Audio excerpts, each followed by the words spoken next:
প্রিয় উপস্থিতি, আপনারা শুনতে চাচ্ছেন ঠিক আছে, কিন্তু আমার কষ্ট হচ্ছে এই যে টানা, তারপরেও আমি 1.5 ঘন্টা প্রায় কাছাকাছি, তাই না, আমি কথা বলেছি।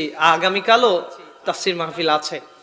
আর আসলে 29শে রমজান হলে দেখেন 29, 30, 1, 2 মানে 3 দিন আগে আমার পরিবার, মা এখনো অসুস্থ, মায়ের কাছে গিয়েছিলাম, মাকে বললাম মা একবার প্রেশার বেড়ে যাচ্ছে, আবার কমে যাচ্ছে। মায়ের মন তো বোঝেন তো, আর আমরা 2টা মাত্র ভাই। আল্লাহ আমাকে আলেম বানিয়েছে, ভাই আলেম ছিল না, তারপরেও আলেমের সহযোগী ছিল। আব্বা মরার পরে, আব্বা মৃত্যুবরণ করার পরে আমার ভাই বলল, ভাই আমি আছি, তোর কোনো চিন্তা করতে হবে না, বুঝেন তো। সেই ভাইয়ের হঠাৎ বিদায়। তারপরে আমি ভেবেছি আপনাদের যে আগের বছর আপনাদের কাছে এসেছিলাম, আপনাদের যে আগ্রহ ভালোবাসা আমাকে আসতে বাধ্য করেছে, আর আসলে কোরআনের কথা বলেছি আল্লাহর দিকে তাকিয়ে। তো আল্লাহ তাআলা কাছে দোয়া করবেন, আল্লাহ তাআলা যেন আমার ভাইটিকে আল্লাহ জান্নাত নসিব করেন, জোরে বলেন আমিন। যা বলেছি বুকে পাথর বেঁধেই বলেছে, আপনারা টের পাইছেন কিনা জানি না, আমার খুব কষ্ট হয়েছে কথা বলতে।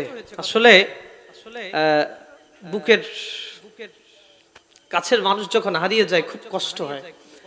তারপরেও আপনাদের দিকে তাকিয়ে, কোরআনের দিকে তাকিয়ে আমি এসেছি। আল্লাহ তাআলা আমার অন্তরে যেন রহমতের বাড়িধারা দিয়ে আমাকে প্রশান্তি দান করেন, জোরে বলেন আমিন। আমার হারিয়ে গেছে এই পৃথিবী, সবার সেরা ধন, সে তো আসবে না আর ফিরে যেতাই, কাঁদে আমার মন। সে তো আসবে না আর ফিরে যেতাই, কাঁদে আমার মন। কেমন আছে মাটির ঘরে ভাই নামে সেই জোড়ের সাথী, যার ব্যথাতে ভাঙে হৃদয়, কাঁদে আমার দুটি আখি। কেমন আছে মাটির ঘরে বাবা নামের সোনার পাখি, যার ব্যথাতে ভাঙে হৃদয়, কাঁদে আমার দুটি আখি। আর পাবো না পৃথিবীতে